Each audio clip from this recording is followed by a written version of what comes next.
turn up, what's up, they're going to think that's how you want to represent their school, and it's not a good look.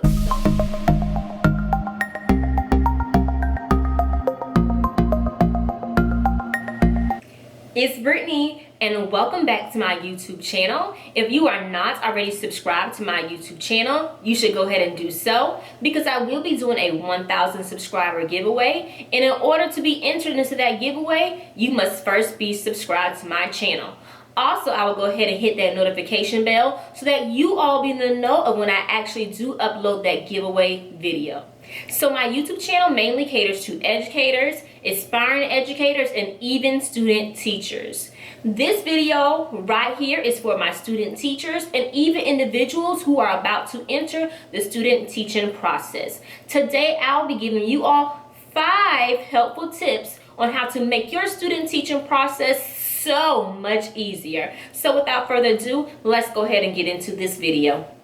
The first tip that I want to discuss is professionalism. I feel like I should discuss this first because it is so huge in the education world. There are so many different categories within professionalism that I want to discuss.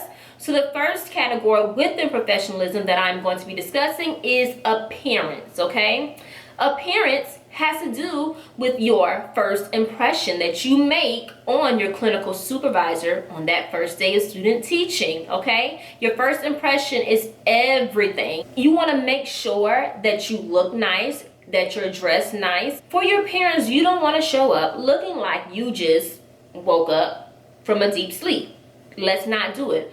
Also, for my ladies, you want to make sure that the girls are covered up and you're not showing cleavage and skin. When I think about it, education and being an educator is a type of career that you can do a million things correct, but as soon as you do one thing incorrect, it's like a big blow up. And that just comes with the territory. We just have to be very, very, very particular in what we wear. And then here's the thing, you work with children. You work with children. Me personally, I work with first grade students. So I'm everywhere around the classroom. I'm standing up. I'm sitting down. I'm on the carpet, and I cannot do that if I'm dressed inappropriately. If I have this short mini skirt on, I can't get down on the carpet to help my students. If I have all these boobies out, which I really don't have any, but if I had some and I was showing them and they were all over the place, I wouldn't be able to comfortably help my students. So make sure your appearance that we just discussed is on point and together. All right, so let's go to another category within professionalism. That category is be on time. Be on time goes hand in hand with that first impression, right? If you're not on time, the first time I meet you, I'm gonna think, she always late like this? She's not serious about this student teaching. That's what I'm gonna think if you show up and you're late. It's very inconsiderate, because you never know if your clinical supervisor may have something scheduled for you to do early in the morning and you're not there to do what you're supposed to do. In the real world, when you actually become a teacher, you don't have someone messaging you, reminding you to show up on time. If you don't show up on time, you don't get your money. And if you don't show up on time, then 9 times out of the 10, your kids are going to be waiting in the hallway. Her kids, they ready to learn with their backpacks on, ready to go in the classroom, and she's not here. So it's a bad look. It's a bad look. And if you have a problem with being on time going into your student teaching experience, I would strongly encourage you to get comfortable, right? And make it a habit to be on time so that you can learn to be on time, so that when you actually do become a teacher, it will not be a problem. So going into another category with professionalism, my last category at that, this category is no drama.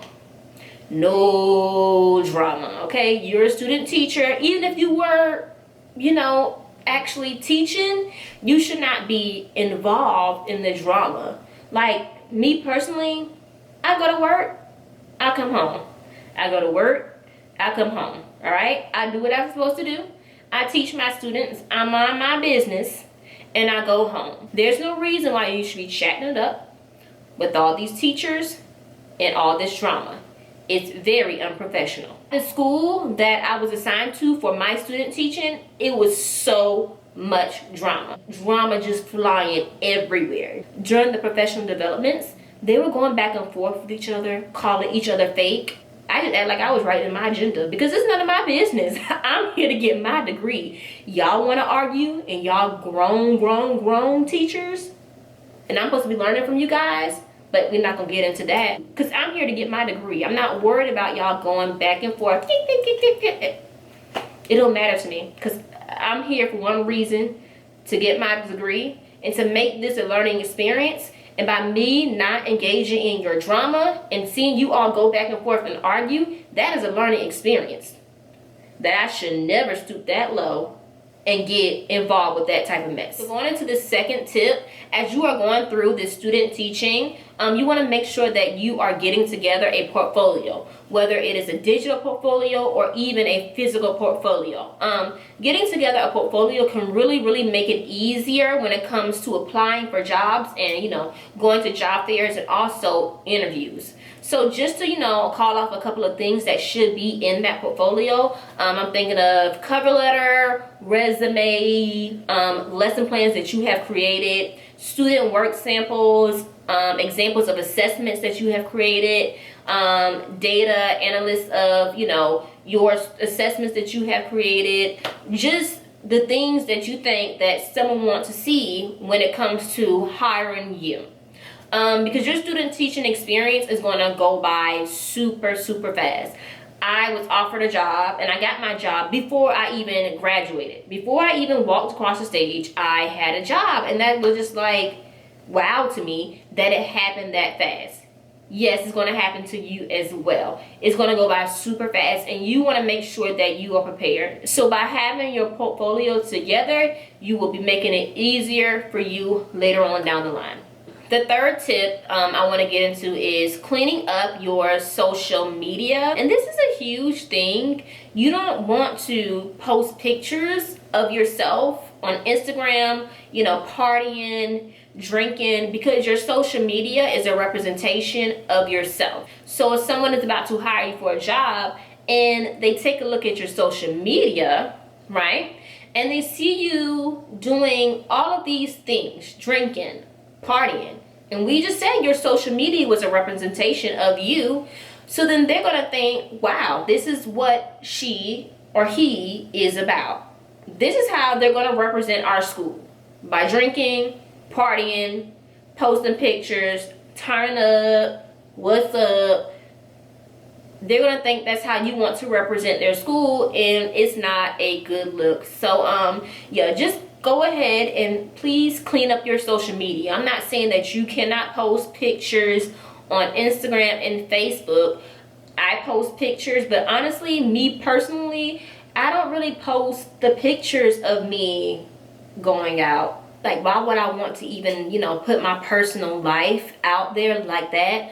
I mean, you may get like a picture here or there, but besides that, you don't get this first grade material that I have to offer you. So just be mindful of what you post. And if you do have some content that you really don't think should be there, just go ahead and delete those things and clean up your social media. The fourth tip that I have for you all is confidentiality. And I see this like to this day. I see like teachers post pictures of their students, post pictures of their students' names on, you know, YouTube, Instagram, Facebook. And I never really knew, like, did they have like permission to do that?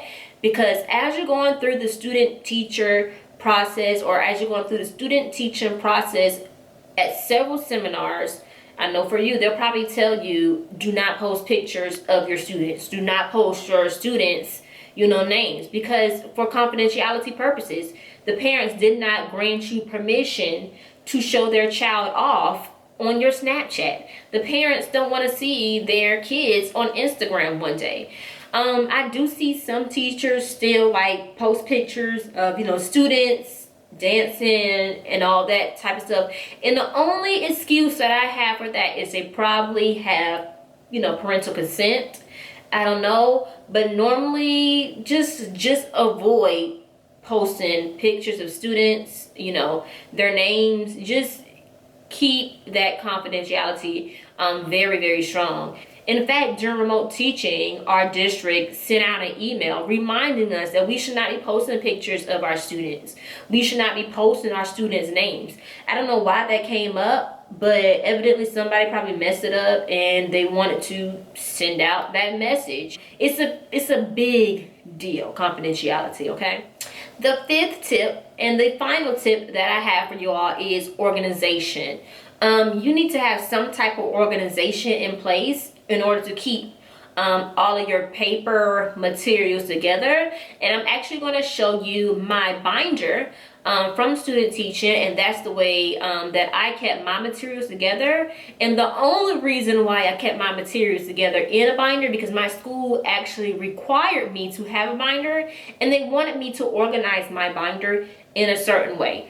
Unbelievable? No, but I was actually thankful for that because it really did help keep me organized. So let me show you all that. So this is my huge binder, you guys. Please do not be afraid.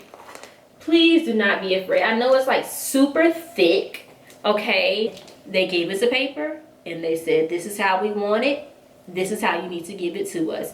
And they actually would check these binders, you guys. So I didn't have a choice but to be organized, because when I was teaching, my university supervisor would come in to, you know, evaluate me and watch me teach. But as I would teach, you know, she would get my binder, right? And she would just go through it to make sure I had everything organized, to make sure my lesson plans were on point. So I didn't have a choice but to be organized. So those are my tips for you all. And just another thing I want to throw out there, make sure that you have fun during your student teaching experience. You only get to go through this one time, like, you know, as an undergraduate. And so I just want you all to just have fun. Don't be afraid to jump in and, you know, help. Don't be afraid to take on extra tasks if you can handle it. It's definitely a learning experience, and you should use it as a learning experience, you guys. So that's pretty much it for this video, you guys. I really hope you all enjoyed it. But before you all go, don't forget to do 3 things, and that's comment, like, and subscribe to my YouTube channel.